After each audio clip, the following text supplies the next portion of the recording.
आजादी के इसी महोत्सव के बीच आज देश की राजधानी दिल्ली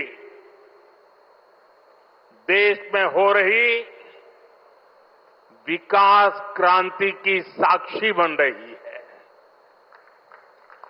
थोड़ी देर पहले दिल्ली को द्वारका एक्सप्रेसवे और अर्बन एक्सटेंशन रोड की कनेक्टिविटी मिली है। इससे दिल्ली के, गुरुग्राम के, पूरे एनसीआर के लोगों की सुविधा बढ़ेगी। दफ्तर आना जाना, फैक्ट्री आना जाना और आसान होगा। सभी का समय बचेगा। जो व्यापारी, कारोबारी वर्ग है, जो हमारे किसान हैं, उनको विशेष लाभ होने वाला है।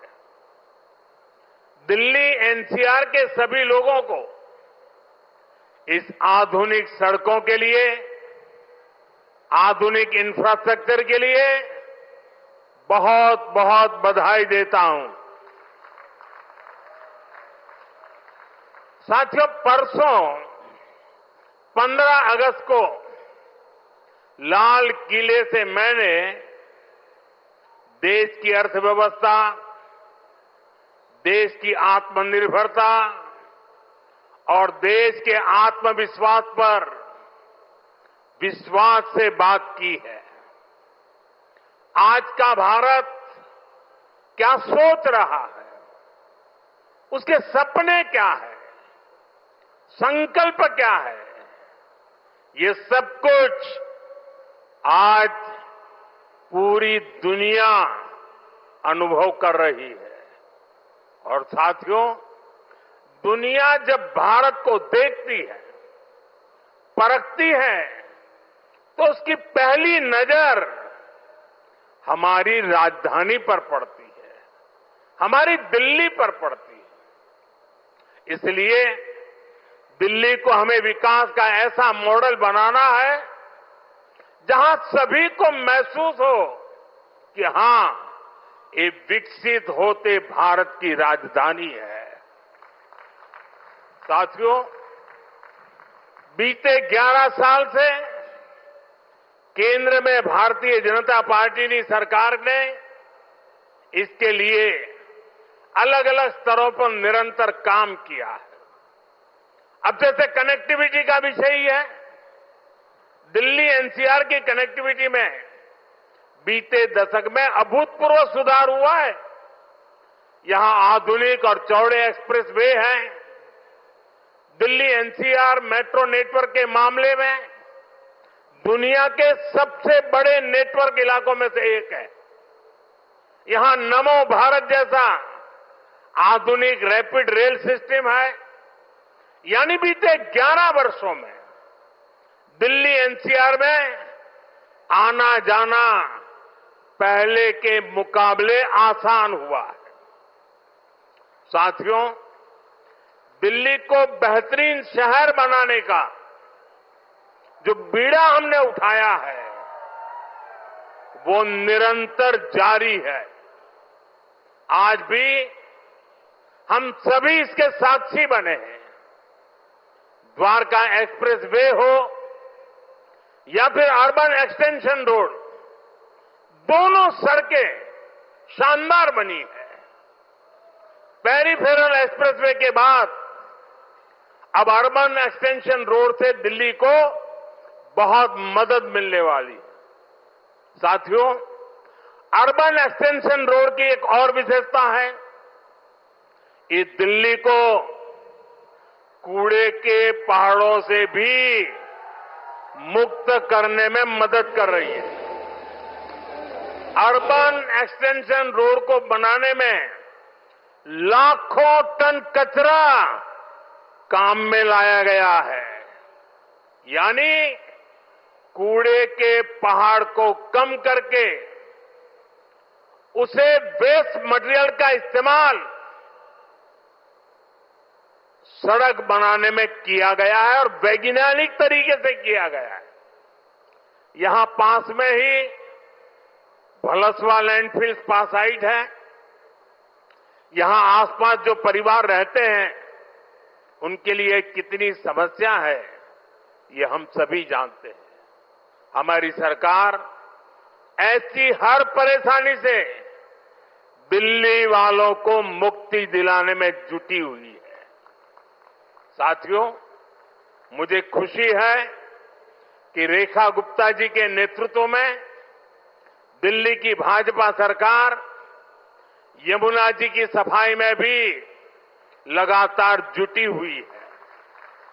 मुझे बताया गया कि यमुना से इतने कम समय में 16 लाख मैट्रिक टन सिल्ट हटाई जा चुकी है। इतना ही नहीं, बहुत कम समय में ही दिल्ली में 650 देवी इलेक्ट्रिक बसें शुरू की गई है। और इतना ही नहीं, भविष्य में भी इलेक्ट्रिक बसें एक बहुत बड़ी मात्रा में करीब 2000 का आंकड़ा पार कर जाएगी। ये ग्रीन दिल्ली, क्लीन दिल्ली के मंत्र को और मजबूत करता है। साथियों, राजधानी दिल्ली में कई वर्षों के बाद भाजपा सरकार बनी है। लंबे अरसे तक हम दूर दूर तक भी सत्ता में नहीं थे और हम देखते हैं कि पिछली सरकारों ने दिल्ली को जिस प्रकार से बर्बाद किया, दिल्ली को ऐसे गड्ढे में गिरा दिया था। मैं जानता हूं भाजपा की नई सरकार को लंबे अरसे से मुसीबतों बढ़ती जो गई थी उसमें से दिल्ली को बाहर निकालना कितना कठिन है। पहले तो वो गड्ढा भरने में ताकत जाएगी और फिर बड़ी मुश्किल से कुछ काम नजर आएगा। लेकिन मुझे भरोसा है दिल्ली में जिस टीम को आपने चुना, मेहनत करके पिछले कई दशकों से जो समस्याओं से गुजरे रहे हैं उसमें से दिल्ली को बाहर निकाल के रहेंगे। साथियों, ये सहयोग भी पहली बार बना है जब दिल्ली में, हरियाणा में, यूपी और राजस्थान चारों तरफ भाजपा सरकार है। ये दिखाता है इस पूरे क्षेत्र का कितना आशीर्वाद भाजपा पर है, हम सभी पर है। इसलिए हम अपना दायित्व समझकर दिल्ली एनसीआर के विकास में जुटे हैं। हालांकि कुछ राजनीतिक दल हैं जो जनता के इस आशीर्वाद को अभी भी पचा नहीं पा रहे। वो जनता के विश्वास और जमीनी सच्चाई दोनों से बहुत कट चुके हैं, दूर चले गए हैं। आपको याद होगा कुछ महीने पहले किस तरह दिल्ली और हरियाणा के लोगों को एक दूसरे के खिलाफ खड़ा करने की, दुश्मनी बनाने की साजिश रची गई। ये तक कह दिया गया कि हरियाणा के लोग दिल्ली के पानी में जहर मिला रहे हैं। इस तरह की नकारात्मक राजनीति से दिल्ली और पूरे एनसीआर को मुक्ति मिली है। अब हम एनसीआर के कायाकल्प का संकल्प लेकर चल रहे हैं और मुझे विश्वास है ये हम करके दिखाएंगे। साथियों, गुड गवर्नेंस भाजपा सरकारों की पहचान है। भाजपा सरकारों के लिए जनता जनार्दन ही सर्वोपरि है। आप ही हमारा हाई कमांड है। हमारी लगातार कोशिश रहती है कि जनता का जीवन आसान बनाए। यही हमारी नीतियों में दिखता है, हमारे निर्णयों में दिखता है। हरियाणा में एक समय कांग्रेस सरकारों का था जब बिना खर्ची पर्ची के एक नियुक्ति तक मिलना मुश्किल था, लेकिन हरियाणा में भाजपा सरकार ने लाखों युवाओं को पूरी पारदर्शिता के साथ सरकारी नौकरी दी है। नायब श्री सैनी जी के नेतृत्व में ये सिलसिला लगातार चल रहा है। साथियों, यहां दिल्ली में भी जो झुग्गियों में रहते थे, जिनके पास अपने घर नहीं थे, उनको पक्के घर मिल रहे हैं। जहां बिजली, पानी, गैस कनेक्शन तक नहीं था, वहां ये सारी सुविधाएं पहुंचाई जा रही है। और अगर मैं देश की बात करूं तो बीते 11 सालों में रिकॉर्ड सड़कें देश में बनी है। हमारे रेलवे स्टेशनों का कायाकल्प हो रहा है। वंदे भारत जैसी आधुनिक ट्रेनें गर्व से भर देती है। छोटे छोटे शहरों में एयरपोर्ट बन रहे हैं। एनसीआर में ही देखिए कितने सारे एयरपोर्ट हो गए हैं। अब हिंडन एयरपोर्ट से भी फ्लाइट कई शहरों को जाने लगी है। नोएडा में एयरपोर्ट भी बहुत जल्द बनकर तैयार होने वाला है। साथियों, ये तभी संभव हुआ है जब बीते दशक में देश ने पुराने तौर तरीकों को बदला है। देश को जिस स्तर का इंफ्रास्ट्रक्चर चाहिए था, जितनी तेजी से बनना चाहिए था, वो अतीत में नहीं हुआ। अब जैसे हमारा ईस्टर्न और western peripheral expressway, Delhi NCR को इसकी जरूरत कई दशकों से महसूस हो रही थी। यूपीए सरकार के दौरान इसको लेकर फाइलें चलनी शुरू हुई, लेकिन काम तब शुरू हुआ जब आपने हमें सेवा करने का अवसर दिया। जब केंद्र और हरियाणा में भाजपा सरकारें बनी, आज ये सड़कें बहुत बड़ी शान से सेवाएं दे रही है। साथियों, विकास परियोजनाओं को लेकर उदासीनता का ये हाल सिर्फ दिल्ली एनसीआर का नहीं था, पूरे देश का था। एक तो पहले इंफ्रास्ट्रक्चर पर बजट ही बहुत कम था। जो प्रोजेक्ट सैंक्शन होते थे वो भी सालों साल तक पूरे नहीं होते थे। बीते 11 सालों में हमने इंफ्रास्ट्रक्चर का बजट 6 गुना से अधिक बढ़ा दिया है। अब योजनाओं को तेजी से पूरा करने पर जोर है। इसलिए आज द्वारका एक्सप्रेसवे जैसे प्रोजेक्ट तैयार हो रहे हैं। और भाइयों बहनों, ये जो इतना सारा पैसा लग रहा है, इससे सिर्फ सुविधाएं नहीं बन रही है, ये परियोजनाएं बहुत बड़ी संख्या में रोजगार भी बना रही है। जब इतना सारा कंस्ट्रक्शन होता है तो इसमें लेबर से लेकर इंजीनियर तक लाखों साथियों को काम मिलता है। जो कंस्ट्रक्शन मटेरियल यूज होता है उससे जुड़ी फैक्ट्रियों में, दुकानों में नौकरियां बढ़ती है। ट्रांसपोर्ट और लॉजिस्टिक्स में रोजगार बनते हैं। साथियों, लंबे समय तक जिन्होंने सरकारें चलाई है, उनके लिए जनता पर शासन करना ही सबसे बड़ा लक्ष्य था। हमारा प्रयास है जनता के जीवन से सरकार का दबाव और दखल दोनों समाप्त करें। पहले क्या स्थिति थी, इसका एक और उदाहरण मैं आपको देता हूं। दिल्ली में, ये सुनकर के आप चौंक जाएंगे, दिल्ली में हमारे जो स्वच्छता मित्र है, साफ सफाई के काम में जुटे साथी हैं, ये सभी दिल्ली में बहुत बड़ा दायित्व निभाते हैं।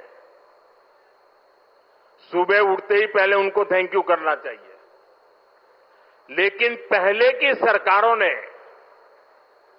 इन्हें भी जैसे अपना गुलाम समझ रखा था।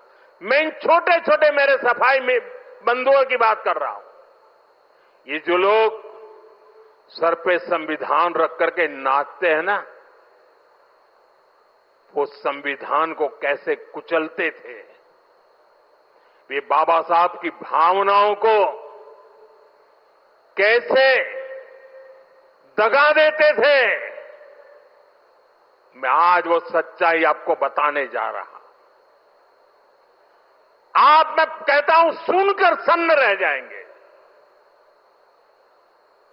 मेरे सफाई कर्मी भाई बहन जो दिल्ली में काम करते हैं,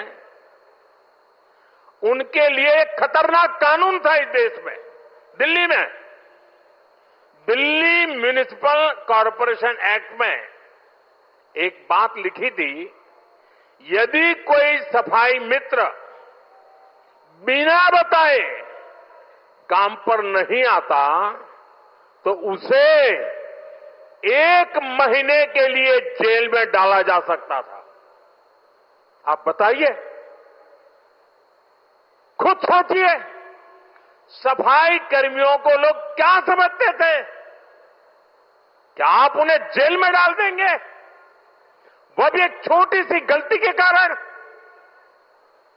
आज जो सामाजिक न्याय की बड़ी बड़ी बातें करते हैं, उन्होंने ऐसे कई नियम कानून देश में बनाए रखे हुए थे।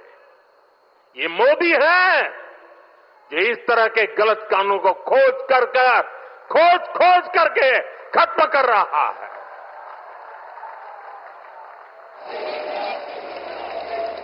हमारी सरकार है तो सैकड़ों कानूनों को समाप्त कर चुकी है और ये अभियान लगातार जारी है। साथियों, हमारे लिए रिफॉर्म का मतलब है सुशासन का विस्तार। इसलिए हम निरंतर रिफॉर्म पर बल दे रहे हैं।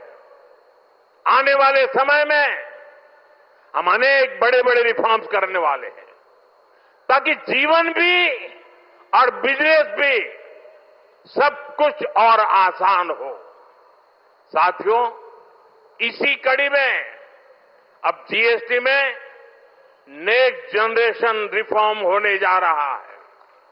इस दिवाली जीएसटी रिफॉर्म से डबल बोनस देशवासियों को मिलने वाला है।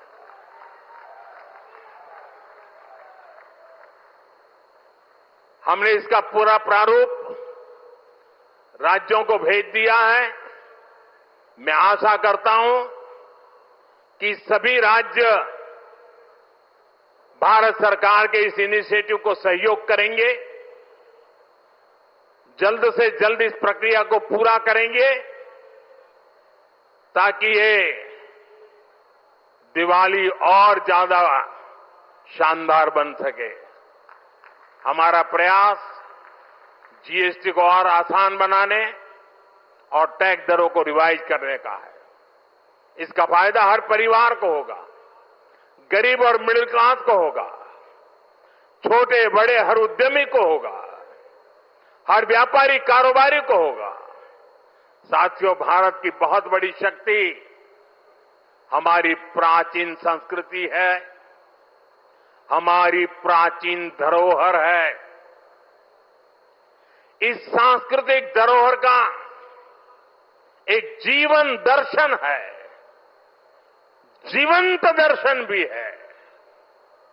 और इसी जीवन दर्शन में हमें चक्रधारी मोहन और चरखाधारी मोहन दोनों का परिचय होता है। हम समय समय पर चक्रधारी मोहन से लेकर चरखाधारी मोहन तक दोनों की अनुभूति करते हैं। चक्रधारी मोहन यानी सुदर्शन चक्रधारी भगवान श्री कृष्ण, जिन्होंने सुदर्शन चक्र के सामर्थ्य की अनुभूति कराई, और चरखाधारी मोहन यानी महात्मा गांधी, जिन्होंने चरखा चलाकर देश को स्वदेशी के सामर्थ्य की अनुभूति कराई। साथियों, भारत को सशक्त बनाने के लिए हमें चक्रधारी मोहन से प्रेरणा लेकर आगे बढ़ना है और भारत को आत्मनिर्भर बनाने के लिए हमें चरखाधारी मोहन के रास्ते पर चलना है। हमें वोकल फॉर लोकल को अपना जीवन मंत्र बनाना है। साथियों, ये काम हमारे लिए मुश्किल नहीं है। जब भी हमने संकल्प लिया है तब हमने करके दिखाया है। मैं छोटा सा उदाहरण देता हूं खादी का। खादी विलुप्त होने के कगार पर पहुंच चुकी थी, कोई पूछने वाला नहीं था। आपने जब मुझे सेवा का मौका दिया, मैंने देश को आह्वान किया, देश ने संकल्प लिया और इसका नतीजा भी दिखा। 1 दशक में खादी की बिक्री करीब 7 गुना बढ़ गई है। देश के लोगों ने वोकल फॉर लोकल के मंत्र के साथ खादी को अपनाया है। इसी तरह देश ने मेड इन इंडिया फोन पर भी भरोसा जताया। 11 साल पहले हम अपनी जरूरत के ज्यादातर फोन इंपोर्ट करते थे। आज ज्यादातर भारतीय मेड इन इंडिया फोन ही इस्तेमाल करते हैं।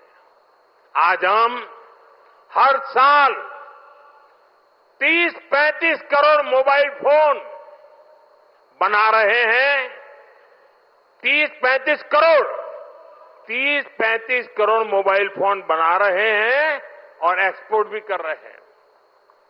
साथियों, हमारा मेड इन इंडिया, हमारा यूपीआई आज दुनिया का सबसे बड़ा real time digital payment platform बन चुका है। दुनिया का सबसे बड़ा।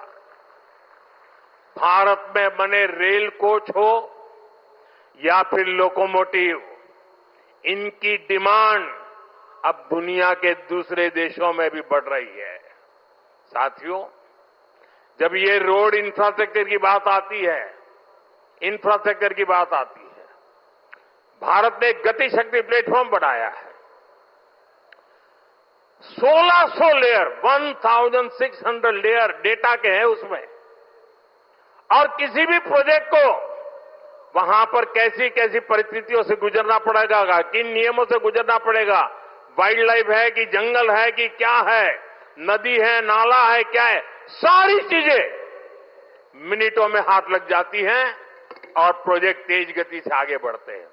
आज गति शक्ति की एक अलग यूनिवर्सिटी बनाई गई है और देश की प्रगति के लिए गति शक्ति एक बहुत बड़ा सामर्थ्यवान मार्ग बन चुका है।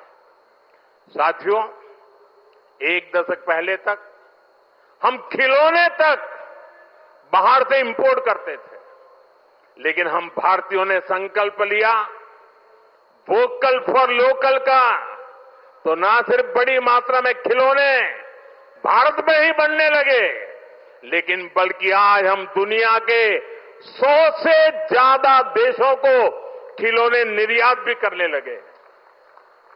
साथियों, इसलिए मैं फिर आप सभी से, सभी देशवासियों से आग्रह करूंगा, भारत में बने सामान पर हम भरोसा करें। भारतीय हैं तो भारत में बना ही खरीदें। अब त्योहारों का सीजन चल रहा है। अपनों के साथ अपने लोकल उत्पादकों की खुशियां बांटें। आप तय करें गिफ्ट वही देना है जो भारत में बना हो, भारतीयों द्वारा बनाया हुआ। साथियों, मैं आज व्यापारी वर्ग से, दुकानदार बंधुओं से भी एक बात कहना चाहता हूं। होगा कोई समय विदेश में बना सामान आपने इसलिए बेचा हो ताकि शायद आपको लगा हो प्रॉफिट थोड़ा ज्यादा मिल जाता है। अब आपने जो किया सो किया, लेकिन अब आप भी वोकल फॉर लोकल के मंत्र पर मेरा साथ दीजिए। आपके इस एक कदम से देश का तो फायदा होगा, आपके परिवार का, आपके बच्चों का भी फायदा होगा। आपकी बेची हुई हर चीज से देश के किसी मजदूर का, किसी गरीब का फायदा होगा। आपकी बेची गई हर चीज का पैसा भारत में ही रहेगा, किसी न किसी भारतीय को ही मिलेगा। यानी ये भारतीयों की खरीद शक्ति को ही बढ़ाएगा, अर्थव्यवस्था को मजबूती देगा। और इसलिए मेरा आग्रह है, आप मेड इन इंडिया सामान को पूरे गर्व के साथ बेचें। साथियों, दिल्ली आज एक ऐसी राजधानी बन रही है जो भारत के अतीत का भविष्य के साथ साक्षात्कार भी कराती है। कुछ दिन पहले ही देश को नया सेंट्रल सेक्रेटेरिएट कर्तव्य भवन मिला है, नई संसद बन चुकी है, कर्तव्य पथ नए रूप में हमारे सामने है। भारत मंडपम और यशोभूमि जैसे आधुनिक कॉन्फ्रेंस सेंटर था दिल्ली की शान बढ़ा रहे हैं। ये दिल्ली को बिजनेस के लिए, व्यापार कारोबार के लिए बेहतरीन स्थान बना रहे हैं। मुझे विश्वास है इन सभी के सामर्थ्य और प्रेरणा से हमारी दिल्ली दुनिया की बेहतरीन राजधानी बनकर उभरेगी। इसी कामना के साथ एक बार फिर इन सभी विकास कार्यों के लिए आप सबको, दिल्ली को, हरियाणा को, राजस्थान को, उत्तर प्रदेश को, पूरे इस क्षेत्र का विकास होने जा रहा है। मैं बहुत बहुत शुभकामनाएं देता हूं, बहुत बहुत बधाई देता हूं। आप सबका बहुत बहुत धन्यवाद। आइए खड़े होकर ध्वनि के साथ आभार व्यक्त करें ऐसे युग प्रवर्तक नेतृत्व को। माननीय दिल्ली को पीएम मोदी की सौगात और उसके बाद ये संबोधन अर्बन एक्सटेंशन रोड 2 और उसी का उद्घाटन उन्होंने किया है, जिससे दिल्ली वासियों को खासा राहत आज मिलने वाली।